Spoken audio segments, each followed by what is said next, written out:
everyone, welcome back to WHU TV. It's nice to see you. I hope you're keeping well. This is the preview of West Ham's first Europa group stage game of the 23-24 season, the second game out of 5 that we're due to play this month, where we welcome Serbian team TSC Backa Topola to the London Stadium this Thursday evening for an 8 o'clock kickoff live on BT Sports 2. As always, guys, this video is sponsored by the channel sponsor 3retro.com.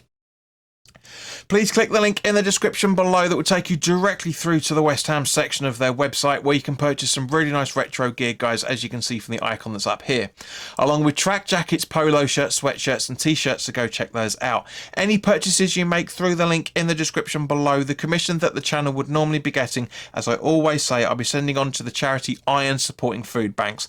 They're based in the Newham area, and they're helping those in the Newham area and the Essex County and further afield for that matter to put food on the tables for those who are very unfortunate than you and I in comparison to the normal day of living over the last 4 to 5 years. So guys, go grab yourself a really nice retro shirt. You'll be saving yourself a few quid in comparison to the club shop, and or you can pick yourself up a polo, a track jacket, whatever you want in the claret and blue, and you'll be helping those the less fortunate than you and I. So guys, as we would normally do in the Premier League preview, we'll talk about the officials, but as this is Europe, nobody really cares. Now, to give the club their full name, it's FK TSC Backa Topola. They were founded in 1913 but formed in 1912, and they were founded by Estefan Benes, who was their first club president. Now, back then, the club was named as Topola Sport Club, and they are the second oldest club in the Serbian Super League. Now, when the stadium that the club is currently playing in was built in the 1930s. It's phenomenal that stadium is going to be almost 100 years old by the end of this decade. It's phenomenal, and they've been still playing it in every single game since then. In the Second World War, the club competed in the Hungarian Second League, finishing second place in 1942. They've had 8 names since they were founded, and we were worried about having that on the badge. But they have been FKTSC since 2013, so this is either their 10th decade, their first decade, I should say, as FK TSC Backa Topola, or the 110th anniversary. Either way, it's a big thing for this club. Now, team colours are blue and white, and their mascot is a wolf. They seem to have a history of very attacking play, and they seem to be producing very talented players over the years. I don't really recognise much. I'm sure some of you guys will know more about these guys than I do, but the only player that sprang out to me was the Ajax player Tadic. Now, they seem to have a fan base very similar to ours, very, very passionate. So I've got a funny feeling we may see a couple of water coolers and maybe seats again being thrown about. They had a derby day back in 1978 in the Yugoslavian Third League. Obviously, in those days, things were completely different, at Subotica against Spartak. So, yeah, a hell of a lot has happened in those years, and that's probably one of the reasons, since the fall of the USSR, one of the reasons why the club's changed, because the country's changed a couple of times. So there you go. Now, we'll talk more about their stadium itself and the capacity for the away crowds, because quite frankly, guys, bit of a spoiler alert, there's pretty much bugger all we're going to be able to take there. But their last Europa League game, from what I've been able to find, was back in September 2020, when they lost on penalties to the Romanian team SC Football Club FCSB-SA. Fucking hell. They are top of the Serbian Superliga, unbeaten after 7 games, winning 6 and drawing 1, scoring 18 and conceding just 6 goals on 19 points. Now, their journey to the Europa League has started this season by losing 7-1 in the Champions League third round qualifiers over 2 legs against Braga.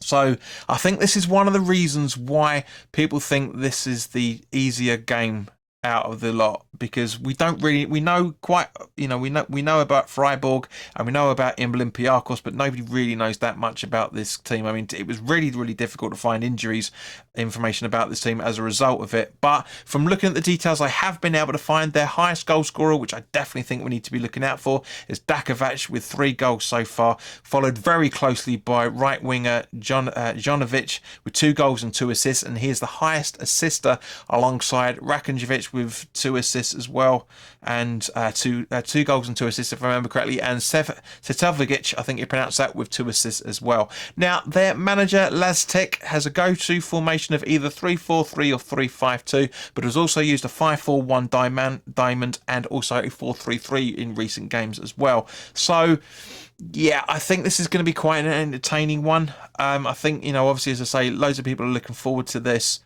because we're back in the second division of Europe, shall we say. I think everybody thinks this is going to be the easier game. I'm not so convinced, to be honest with you. I think this is going to be the real test. After the way that we lost against City, which is no bad thing. I'm not going to go into too much detail again because I've done 2 videos about it over the weekend. But I do think there's maybe a bit of a change coming somehow. I've got a funny feeling. Just a tweak.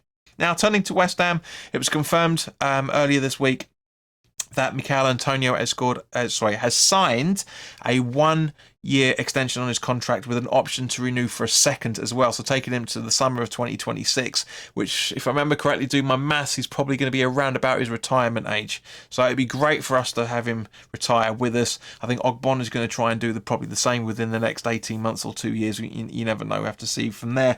Now, as we know, Alvarez went down against City with fatigue cramp, as we previously talked about, but it looks like we don't have any official injuries as of the time of this recording. Things could change by the time David Moyes does his pre-match conference, but I do think it looks like David Moyes has a fully fit squad to choose from. Now, turning to the starting 11, I do kind of think that there is going to be changes, of course, because we've got Liverpool on Sunday. I've personally made 6 changes in the starting 11 that I'd like to see. I've got a funny feeling David Moyes may go for most of this, maybe changing a couple of more, but this is the starting 11 that I would like to see play out on Thursday night. Areola in goal, with a back 4 of Kehrer, Zuma, Mavropanos and Emerson. Alvarez and Ward-Prowse in the defensive midfield positions, with Kudus, Fornals and Benrahma in midfield, supporting Mubama up front. So thank you very much for your time, guys. As always, put your comments in the comment section below. I hope you've been able to make it this far. If you have done, please do like, share and subscribe. It'd be nice to try and get as close back to 2,410. This last thing seems to be 2,407 again for some random reason. But guys, I'm really looking forward to this. Of course, we'll be doing the full-time thoughts game after the game. I'm not sure if we're going to be able to do the usual stuff of putting in the team sheet conversations with Dennis, and we'll have to wait and see on that. Midweek's going to be a little bit difficult. But there will be the preview for the Liverpool game as well coming up on Friday. Early afternoon. So guys, go check those out as well when they're available. But guys, thank you very, very much for your time. Please do have a great start to the week, and I'll see you on Thursday, unless something else comes up in the next couple of days. In the meantime, look after yourselves, and I'll see you very soon. All the best now. Take care.